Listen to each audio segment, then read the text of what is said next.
तो सबसे पहले आप तमाम दर्शकों का न्यूज़ सप्ताह में स्वागत है।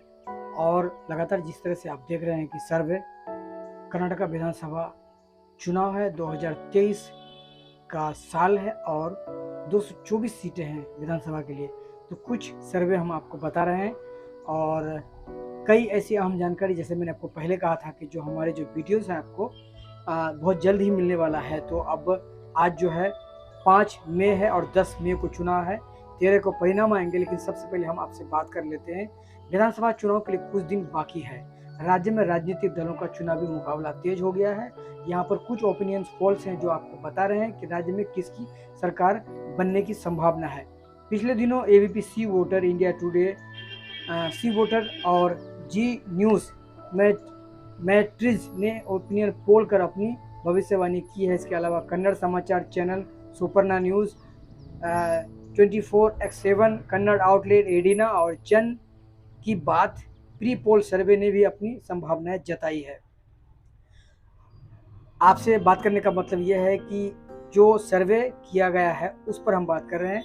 मेरा अपना कोई सर्वे नहीं है, लेकिन हमने जो लोगों से बातचीत की है उनकी तस्वीरें भी आप पीछे कैमरे मेरे पीछे आप तस्वीरों में देख सकते हैं। लेकिन हम आपको बता रहे हैं कि सर्वे में क्या कुछ है, ये जानना बहुत जरूरी है। आज का वीडियो कुछ खास है। इंडिया टुडे सी वोटर ने अपने ओपिनियन पोल में बीजेपी की हार का अनुमान लगाया। वहीं जी न्यूज मैट्रिज के ओपिनियन पोल ने संभावना जताई कि बीजेपी सबसे बड़ी पार्टी बनकर उभरेगी। एबीपी सी वोटर ने ओपिनियन पोल में उम्मीद जताई कि राज्य की सत्ता में कांग्रेस के आने की संभावना है। बीजेपी को हार का सामना करना पड़ सकता है। जेडीएस का प्रदर्शन काफी निराशाजनक साबित हो सकता है। आइए जानते हैं कर्नाटक विधानसभा चुनाव पोल्स पर ओपिनियन पोल्स के बारे में। तो एबीपी सी वोटर ओपिनियन पोल्स के मुताबिक कर्नाटक की 224 विधानसभा सीटों में कांग्रेस 107 से 119 सीटों के बीच जीत सकती है। बीजेपी को 74 से 86 सीटें मिल सकती है, संभावना है। जेडीएस को 23 से 35 सीटों पर संतोष करना पड़ सकता है। ये एबीपी न्यूज सी वोटर ओपिनियन पोल के अनुसार वोट शेयर के मामले में सत्तारूढ़ बीजेपी और कांग्रेस के बीच 5% का अंतर हो सकता है।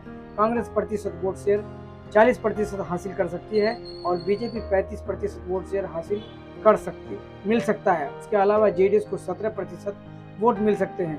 अब हम आपको बता दें कि कुल सीटें 224 है। बीजेपी को 74 से 86 के सीटें मिलने का अनुमान है, तो कांग्रेस को 107 से 119 सीटें मिलने का अनुमान है। जेडीएस को 23 से 35 सीटें मिलने का अनुमान है और अन्य को 35 का अनुमान है।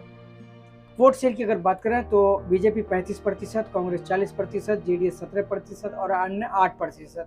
अब हम बात कर लेते हैं इंडिया टुडे सी वोटर सत्तारूढ़ बीजेपी को कर्नाटक में विधानसभा चुनाव के हारने की संभावना जताई। जैसा मैंने आपको पहले कहा, ओपिनियन पोल के मुताबिक बीजेपी को सिर्फ 74 से 66 सीटें मिल सकती हैं। उम्मीद है जो 2018 में मिली सीटों में से 24 कम है इस बार, यानी कि 2018 से सीटें जो 2018 मिली थी जिन सीटों में, इस बार 24 सीटें कम है, उनका अनुमान है।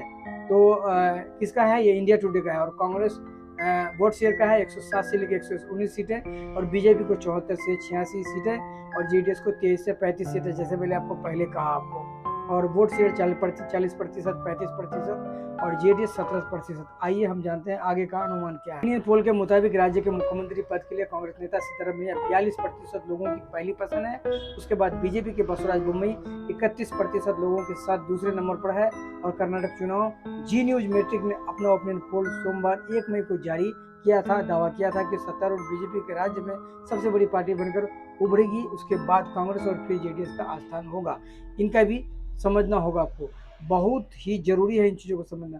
तो बीजेपी के लिए इनको जो कहा है कि बीजेपी के लिए 103 है और 103 से 15 सीटें हैं, कांग्रेस के लिए 89 79 और 91 सीटें हैं और जेडीएस के लिए 26 से 36 सीटें हैं और अन्य के लिए 1 है। अब हम आगे चलते हैं। इसमें इन्होंने वोट शेयर बताया है कि बीजेपी को 42%, यही एक उलट फेर बताया है कि कांग्रेस को 40%, जेडीएस को 15% और अन्य को।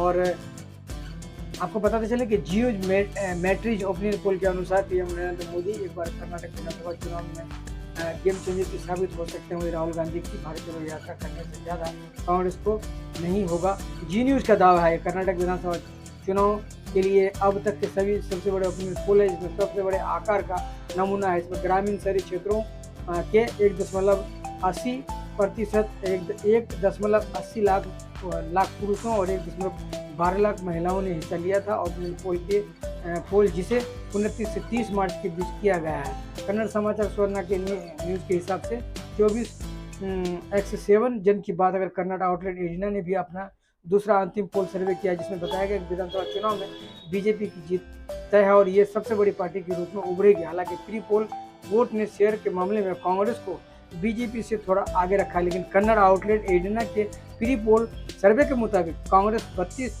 से 140 के साथ स्पष्ट बहुमत दिखाई दे रही है।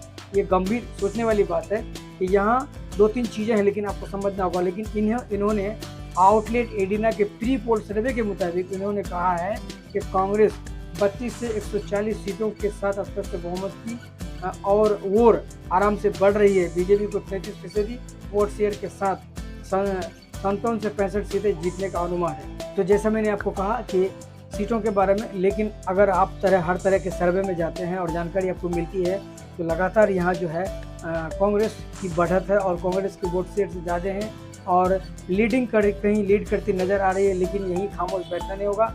अभी 5 दिन है और 5 दिन में चुनावी माहौल किस तरह का है और कैसा रहेगा, कहाँ कितना उलट फेर होगा, ये सब समझना ज़रूरी है। तो तमाम जो पॉलिटिकल पार्टीज़ है अपने रोड शो कर रहे हैं और जो है अपने अपने जो है चुनाव के लिए चुनाव प्रचार कर रहे हैं। तमाम चीज़ों को लोग लगे हुए हैं, लेकिन इस बार जो है मामला बिल्कुल ही गंभीर है। एक अलग तरह से कहा जाए तो इस बार क्योंकि सबसे ज़्यादा लोग जो है कह रहे हैं कि इस बार कांग्रेस की सरकार बनेगी। लेकिन 2018 की अगर बात करें तो 2018 में कांग्रेस को 80 सीटें मिली थी और जेडीएस को 37 सीटें मिली थी। तो इन सीटों को मिलाकर अगर आप जोड़ लेते हैं तो यहाँ आपको 80 और 37, तो 80 और 37 117 और 2 अन्य तो 119 सीट आने के बावजूद भी थोड़े दिन के बाद जो है लोटस कमल चला और जिस पर जो है फिर जो है 104 सीटों पर जो है बीजेपी की सरकार बनी। अभी भी बसवराज बोम्मई जी है यहाँ पर। लेकिन कर्नाटक की अगर बात करें तो कर्नाटक में आपको कई ऐसी चीज़ों को समझना होगा, जैसे कि ग्रामीण क्षेत्रों में हमने जाकर देखा और कई ऐसे इलाकों में देखा। तो उस इलाकों में ऐसे कुछ इलाके हैं, जैसे कि मैं आपको बता दूं कि भद्रावती है, शिमोगा है, किपसूर है और अगर बंगारपेट की अगर बात करें बंगारपेट है, मालूर है, कई बहुत सारे ऐसे जगह हैं जो मुझे नाम याद नहीं आ रहा है। लेकिन यहाँ आपको समझना होगा कि एक अनुमानित तौर पर बताया जाता है कि कांग्रेस 107 से लेकर 119 और बाकी दूसरी पार्टियां जो खास तौर से आपको बीजेपी भी है इसमें तमाम चीज़ों को लेकर। लेकिन मेरा ये आंकड़ा नहीं है, ये सी वोटर का आंकड़ा है जैसे मैंने आपको बताया। और मैंने जो कुछ तस्वीरें जो वीडियोस बनाए हैं, जो लोगों से बातचीत है, उन तस्वीरों को आप मेरे पीछे पर्दे के पीछे आप आराम से देख सकते हैं। लेकिन आपसे एक ही गुजारिश है कि अभी 5 दिन बचे हैं और 5 दिन में आप हमारे वीडियोस को शेयर कर सकते हैं। खास जो बहुत बेहतर जानकारी है, जो सच है, वो लगातार आपको हम देते रहेंगे। इसी के साथ नमस्कार, जय हिंद।